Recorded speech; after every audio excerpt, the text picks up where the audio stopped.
இங்க பாருங்க, தெரிஞ்சோ தெரியாமலோ நம்ம 4 பேரும் இந்த மாதிரி சுச்சுவேஷன்ல மாட்டிக்கிட்டோம். அண்ட் இந்த நேரத்துல வரப்போற பெரியம்மா சாதாரண ஆள் இல்ல. She is very dangerous. ஒரு இம்மி பெசகுனாலும் நமக்கு நடந்த பிரச்சனையை ஈஸியா கண்டுபிடிச்சிருவாங்க. ஸோ பசங்களா, நீங்க தான் நம்ம மாட்டிக்காத அளவுக்கு பெரியம்மா கிட்ட இருந்து காப்பாத்தணும்.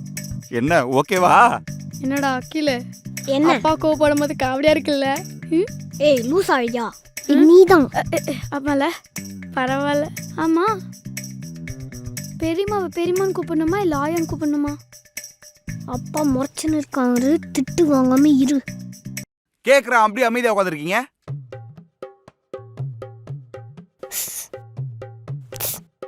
அம்மா என்னடா காஸ்டியூம் எப்படி இருக்கு?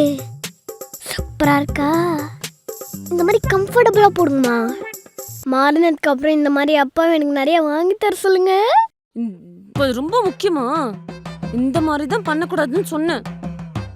இந்த பாரு, முக்கியமான விஷயம். சொந்தக்காரங்க வந்தோடனே வாங்க தண்ணி சாப்பிடுங்கன்னு சொன்னா, அப்பப்பா தண்ணிய சாப்பிட முடியாது, குடிக்க தானே முடியும் அப்படின்னு மொக்க போடுறது. அப்புறம் அவங்க போயிட்டு வரேன்னு சொன்னா, வரத்துக்கு எதுக்கு போறீங்க, இங்கே இருக்கலாமே அப்படின்னு சொன்ன, அப்படியே கைய கால முறுக்கி கையில கொடுத்துருவேன் பாத்துக்க. அப்புறம் எப்படி சாப்பிடுவ? சொன்னது புரிஞ்சுதா?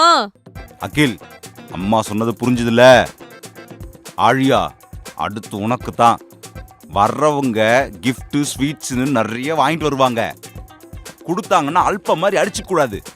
என்ன வெறுப்பேற்றுன்னு அதை எங்கேயும் ஒழிச்சு வைக்க கூடாது. முக்கியமா 2 பேரும் அதை சாப்பிட்றன்னு சண்டை போடக்கூடாது. புரிஞ்சுதா? அப்பா, எனக்கு ஒரு டவுட். இப்ப அவங்க வாங்கிட்டு வந்த பொருள் நம்மளுக்கு பிடிக்கலன்னா என்னப்பா பண்றது? பேசாம அவங்க வரதுக்கு முன்னாடி அவங்களுக்கு ஃபோன் பண்ணி நம்மளுக்கு என்ன வேணுமோ அதை கேட்கலாமா? ஐயோ ஐயோ, ராஜா உடம்புல உட்காந்துட்டு ராப்பிச்சக்கார மாதிரியே பேசுறாளே. ஏய் ஏய் ஜெயஸ்ரீ, பிள்ளைங்களா அதுங்க எல்லாம் உன்ன மாதிரியே வளர்த்து வச்சிருக்க குழந்தைங்கள. ஐயோ, இப்பவே சமாளிக்க முடியலையே. ஏன்டி அல்ப மாதிரி பண்ற? நாளா இல்லம்மா, இவதாம்மா.